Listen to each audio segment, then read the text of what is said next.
Bonjour à toutes et à tous. Alors aujourd'hui, une vidéo assez spéciale, je vais vous présenter un logiciel qui s'appelle Xire Photo. C'est une base de données, un Digital Asset Management, que l'on pourrait retrouver sur un autre logiciel de post-production, mais celui-ci est particulier puisque vous allez le voir, il est géré par intelligence artificielle au niveau des mots-clés, etc. Et cela va vous servir de hub, on va dire, de bibliothèque principale pour vos logiciels de post-production bien sûr, et on va voir cela tout de suite. Alors, avant de commencer, avant toute chose, je tenais à remercier aussi la société Xire qui m'a permis de vous fournir un coupon code Edikinol qui vous permet d'avoir une réduction sur ce logiciel. Bien évidemment, vous avez la possibilité de faire un essai. Je vous invite aussi également à le faire pour vous exercer sur ce logiciel. Ce logiciel est valable bien sûr sur la plateforme Mac et sur la plateforme PC également. Donc Windows, macOS sans aucun problème. Alors on y va, c'est parti. Première chose, lorsque vous allez ouvrir Xire Photo, il va vous demander quelque chose. Ici, vous allez voir, on va avoir un chemin où on va pouvoir attribuer le dossier où nous allons faire la bibliothèque justement de ce logiciel avec toutes nos photos. C'est-à-dire qu'il va vous générer des petites vignettes, etc., comme un catalogue ordinaire, on va dire. Il va sans dire que si vous le mettez sur le C, sur le disque dur principal, certains fichiers vont prendre une certaine place, bien sûr. Je vous conseille d'aller choisir un dossier sur un de vos disques durs où vous avez beaucoup de place, bien sûr. Là, j'ai commencé un petit dossier database photo. Je vais sélectionner ce folder et il va l'utiliser pour, bien évidemment, faire le travail sur les dossiers. Ensuite, nous avons ici le Xire Photo. Donc, on a, là ici, c'est la version trial. Vous pouvez l'acheter, bien évidemment. Alors, quand vous devez entrer la clé de licence, vous devez rentrer votre adresse email et votre licence ici. Et vous faites Register Key. D'accord? Et là, tout est fait. On se retrouve juste après, je vais faire l'opération. Alors, une fois que l'enregistrement est fait de votre logiciel, bien sûr, vous vous retrouvez sur cette interface. Petite précision et petit bémol ici, ce logiciel est disponible en anglais et en allemand. D'accord? Donc, vous pouvez sélectionner la langue anglaise pour utiliser ce logiciel sans aucun problème. Vous verrez, c'est très simple à utiliser. Ce n'est pas un frein justement pour utiliser ce logiciel-là. Pourquoi je vous propose aujourd'hui ce logiciel de catalogage, etc. Vous allez voir par intelligence artificielle. Parce que préalablement, moi j'utilisais FastRoViewer pour faire mes analyses de fichiers et aller voir directement dans mes fichiers que j'avais sur mon ordinateur pour aller post-traiter mes photos sur différents logiciels de post-production. Bien sûr et bien évidemment, comme vous le savez très bien, là maintenant je m'amuse à faire des presets pour Luminar Neo, il va sans dire que les dossiers commencent à s'enchaîner sur mes disques durs et là il était utile et urgent pour moi de faire du classement. Et là, j'ai trouvé ce logiciel-là qui s'appelle Xire Photo. Donc, j'ai pris contact avec cette société. C'est pour cela qu'aujourd'hui, je vous propose de le découvrir en même temps que moi. Et vous allez voir que ça peut résoudre pas mal de petits soucis qu'on a au niveau des classements. Vous avez la possibilité d'avoir une automatisation de certaines tâches qui vous permet de faciliter votre vie de photographe. Il va sans dire que là, vous avez le dossier que vous voyez ici en anglais, folders.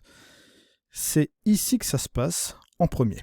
Vous allez tout simplement cliquer sur le petit bouton Add une fois que vous arrivez ici. Il vous suffit tout simplement d'aller sélectionner votre dossier. Alors on va aller ici et on va aller sélectionner le dossier.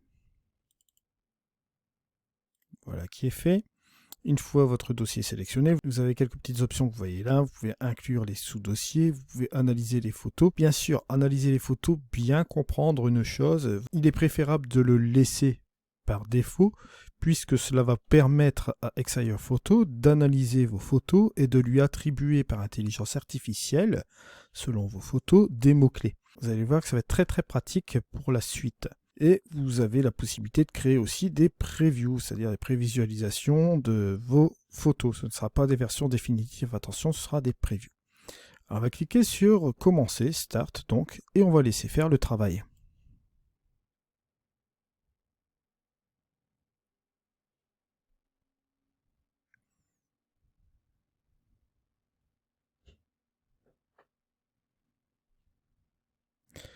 Voilà qui est fait. Vous voyez donc sur 48 nouvelles photos, il vous faut à peu près 13 secondes. Je vous ai importé ce dossier en direct pour que vous voyez le temps que cela prend pour importer un dossier. Vous imaginez bien, si vous avez plusieurs photos, Forcément, ça prendra un certain temps, ça tournera en tâche de fond et vous pourrez toujours opérer sur les fonctions de catalogage, comme vous allez le voir ici tout de suite. Là, donc, c'est fait. On a ici notre dossier qui est juste ici et vous allez noter des choses. Avec cette interface, vous avez ici en haut ce qu'on pourrait trouver dans n'importe quel système de catalogage. Vous pouvez le cacher. Si ce n'est pas disponible, forcément, vous devez cliquer ici. Vous avez toutes ces données-là. Si je vais par exemple sur cette photo, vous allez remarquer quelque chose. Vous avez ici des mots-clés. Vous voyez ici, nuages, sombre, etc. Bon, c'est en anglais. Je tenais à vous préciser aussi la chose, comme je vous l'avais précisé tout à l'heure, c'est un logiciel qui est disponible en langue anglaise ou en allemand. Donc, laissez-le en anglais. C'est vraiment des choses qui sont très simples à comprendre. Il vous est possible aussi également d'ajouter des mots-clés en français sans aucun problème. Si par exemple, je sélectionne ici l'ensemble de ces photos, vous allez voir que là, on a tous ces mots-clés qui sont ajoutés sur ces différentes photos-là. Si vous voulez mettre par exemple nuage, voilà, moi j'avais préparé mon mot-clé tout à l'heure, vous voyez, on peut le mettre ici, vous appuyez sur entrée, et là forcément, il va venir s'ajouter sur toutes les photos. Et si vous cliquez ici, vous voyez qu'il y a le mot nuage en plus, d'accord, en français. Vous voyez, juste ici, vous avez la possibilité de les rajouter en français, donc pas de problème. Mais déjà, par définition, le classement en anglais va permettre à ce logiciel de faire une distinction sur les doublons par rapport aux nuages, etc. Vous allez voir, c'est vraiment pas mal du tout. Attribuer, par exemple, des étoiles, des couleurs, comme vous voyez ici. Vous avez le système de flagship pour rejeter ou accepter une photo aussi également. Vous avez tout ce système de classement traditionnel qu'on pourra trouver sur n'importe quel logiciel de catalogage, bien sûr. Vous allez voir qu'il y a beaucoup de choses qui sont intéressantes dans ce logiciel ici. Par exemple, vous avez la possibilité d'éditer les métadonnées. Comme vous voyez ici, vous avez un petit crayon, vous pouvez tout éditer à l'intérieur ici, sans aucun problème, bien sûr. Vous voyez que vous avez la possibilité aussi d'avoir la disposition d'un histogramme. Si vous ne le voyez pas, il suffit tout simplement de déplier, et là vous voyez votre histogramme, bien sûr. Va sans dire, toutes ces petites choses-là qui sont relativement pratiques. La deuxième chose que vous pouvez faire, c'est agrandir aussi vos vignettes de prévisualisation si vous souhaitez voir un petit peu plus grand, bien plus petit, si vous le souhaitez aussi également d'avoir une vue d'ensemble. Vous voyez, tout est possible dans ce logiciel, bien sûr. La deuxième chose qu'on va faire, c'est se rendre ici sur ces petits boutons que vous voyez là. On a la possibilité de trouver les duplicata. Vous pouvez trouver par mots-clés. Après, il y a possibilité de trouver les visages, de trouver les gens. Ça, c'est pour les photos où vous avez du portrait ou bien éventuellement des gens, des photos de groupe, des choses comme ça, vous voyez. Vous avez cette possibilité-là. Nous, aujourd'hui, on va couvrir la photo un petit peu de paysage. Vous pouvez trouver des photos aussi similaires grâce à cette chose-là. On va commencer par le premier bouton qui est « Trouver les duplicata ». Si je clique ici, vous allez voir tout de suite, vous pouvez regarder dans la base de données complète, ou la vue courante, c'est-à-dire avec ce qu'on a actuellement dans le dossier, ou dans d'autres dossiers et collections, parce que vous pouvez créer aussi des dossiers et des collections dans ce logiciel, bien sûr. Au niveau des duplicata, vous avez la possibilité de régler au niveau de la méthode, au niveau du niveau, si c'est très strict, moyen. Vous voyez, là, bon, ce sera, comment dirais-je, une recherche un petit peu plus aléatoire et moins précise. Sélectionnez plutôt le very strict. Alors, ici, par rapport à la photo que j'ai sélectionnée là, la première, si je clique sur Start Search, ici, pour rechercher les photos, vous allez voir ce qui va se passer. Il me fait mon petit truc, et là, il a trouvé 7 duplicata. Vous avez la possibilité d'ouvrir le Flagging Assistant, donc c'est pour simplement rejeter ou garder les photos, ou simplement regarder les photos au niveau des duplicata. Alors ensuite, on a la possibilité de rechercher aussi par mots-clés. Avant cela, bien sûr, lorsque vous faites une recherche, vous avez ici au niveau des résultats, parce que vous avez toujours vos dossiers qui sont ici, mais si vous allez ici dans le Results, ici, que se passe-t-il? Vous avez cette petite catégorie qui se situe ici, où vous allez trouver les duplicata, comme je l'ai présenté juste préalablement. Si on passe au deuxième onglet, là, le petit truc avec chercher par mots-clés, prenez la petite chose là, vous avez la possibilité de chercher un mot-clé et de l'inclure, par exemple, ici à droite. Que va-t-il se passer si je prends par exemple High Contrast, le haut contraste? Je mets ici le haut contraste comme ceci, et je commence ma recherche. Et lui, que va-t-il me faire? Il va me chercher 24 photos sur les 48, bien sûr, où vous avez un haut contraste important. Vous voyez, juste comme cela. Ce qui vous permet de gagner quand même du temps, avouez-le, ici. On a la possibilité de chercher des photos similaires par rapport à celle-ci. Si je reviens par exemple là dans mes folders, dans mon truc complet avec toutes mes photos, si je prends par exemple cette photo-ci et que je vais ici trouver une photo similaire, toujours la même chose. Là ici on peut demander sur quelque chose de plus strict. Là on voit qu'on est sur le milieu. Alors là, on a le maximum pour faire voir la centaine de photos en même temps. Vous voyez un petit peu le système ici, c'est le même principe sur la base de données complète, sur la vue ici courante ou dans les dossiers et les collections. Alors je vais commencer ma recherche. Alors bien sûr, lorsqu'il a fini son classement, parmi les 48 photos, il va les classer selon les photos les plus similaires, comme vous voyez là. Là, vous voyez, bon, forcément, il a trouvé les deux comme ceci, après celle-ci, avec celle-là, vous voyez, il les classe, vous voyez, de cette manière, un petit peu plus sympa dans le dossier complet. Ce qui fait que ça vous permet de vous repérer un petit peu plus facilement aussi également dans vos photos, comme vous voyez là.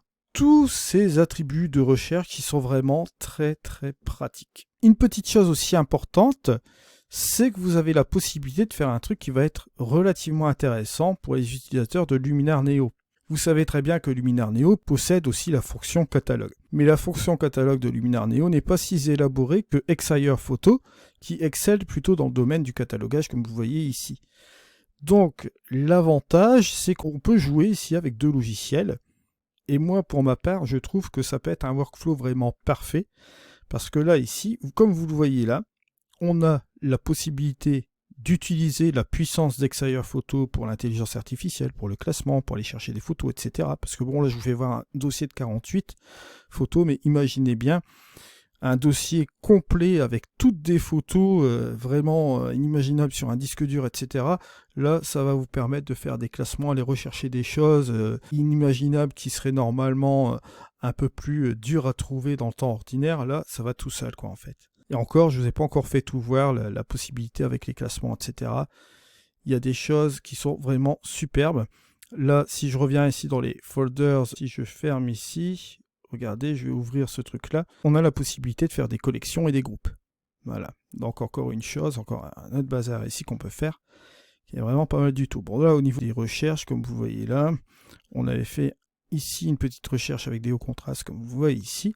Donc si je clique ici sur ma photo aussi, j'ai l'histogramme, vous voyez que c'est relativement intéressant, on voit toutes les données qui sont ici, on voit ce qu'on va pouvoir faire aussi avec l'image. Comme on a une représentation d'histogramme RGB ici, on a à peu près comment dirais-je, la possibilité, la vue de ce qu'on va faire ici sur nos photos. Sur le niveau de l'édition, on a déjà un premier jet, on sait qu'on va tirer plus les ombres un petit peu plus par là pour retrouver un petit peu des tons moyens.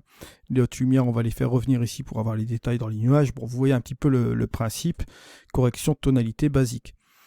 Là, pareil, vous voyez, on a pas mal de choses ici. On a cette chose-là qui est intéressante. Là, ici, on voit qu'on peut faire quelque chose.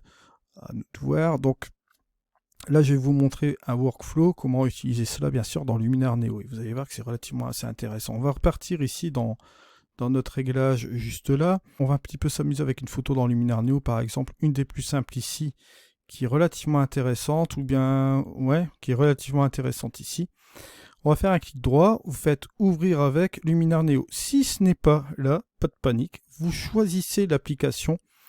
Et forcément, pour aller retrouver Luminar Neo, vous allez tout simplement dans ce PC. Là, je vous fais voir le raccourci sur PC, maintenant sur Mac. Sur iMac, il suffit d'aller chercher le répertoire où vous avez Luminar Neo. Vous allez dans Programme Files et vous allez directement dans Skyloom, Luminar Neo, et vous trouvez le programme qui est juste ici. Il suffit de cliquer là et vous tombez sur l'application. Alors là, on fait un clic droit, ouvrir avec, et on fait Luminar Neo.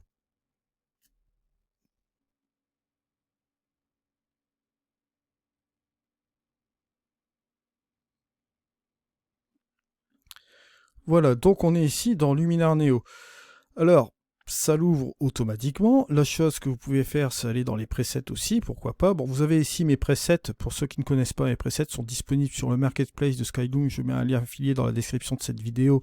Par la même occasion, bon, on pourrait très bien utiliser dans le Cornish Landscape une des choses ici. Bon, le Pink Hour, bien le Clouds Reflections. Je regarde un petit peu comment ça réagit sur cette photo.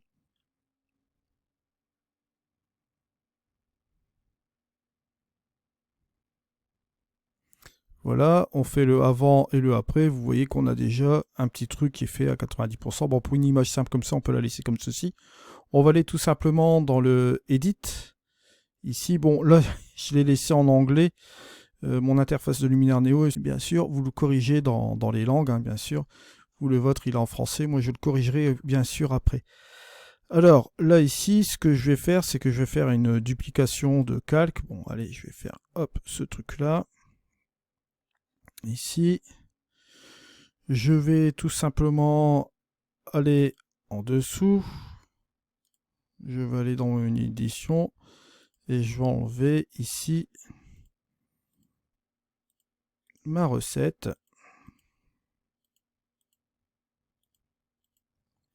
Je vais gagner du temps parce que là, on n'a pas de temps à perdre. Je reviens bien sûr ici. Au niveau de l'opacité, hop, je reviens là. Je me dis que ouais, ça, ce sera pas trop mal.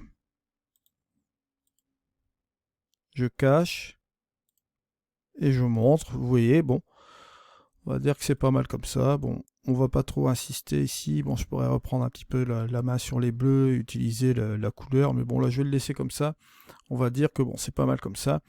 Je vais faire une exportation. Là, je vais faire voir la petite subtilité. On va aller rechercher le dossier. Dossier qui est donc ici.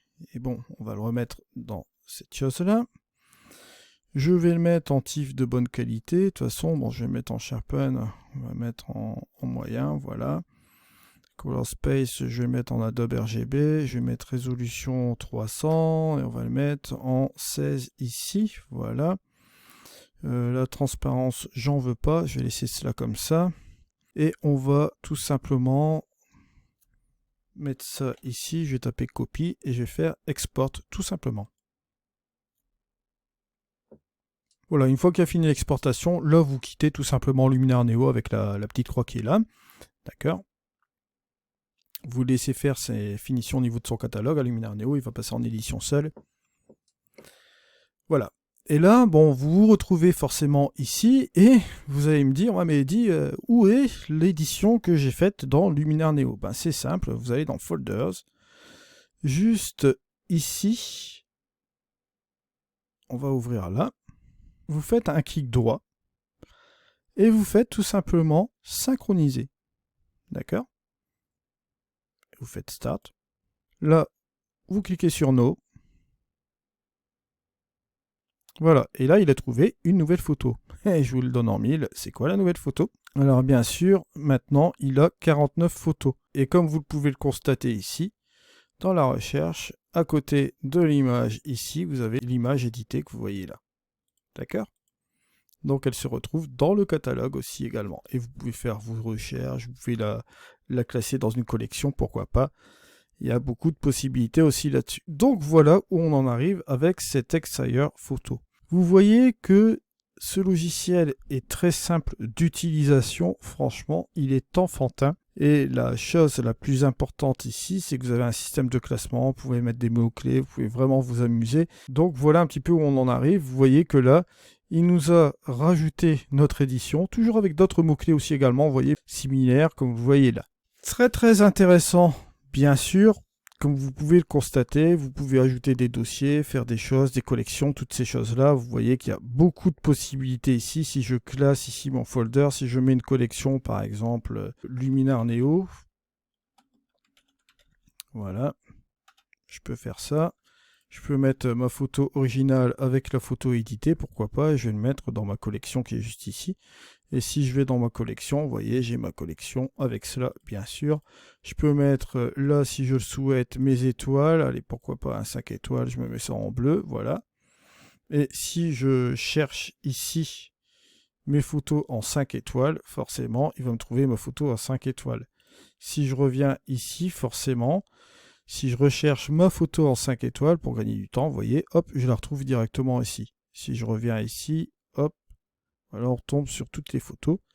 Si je vais rechercher par couleur, je vais chercher le bleu, forcément, je vais attribuer la couleur bleue, donc on la trouve ici, vous voyez, 5 étoiles et couleur bleue ici.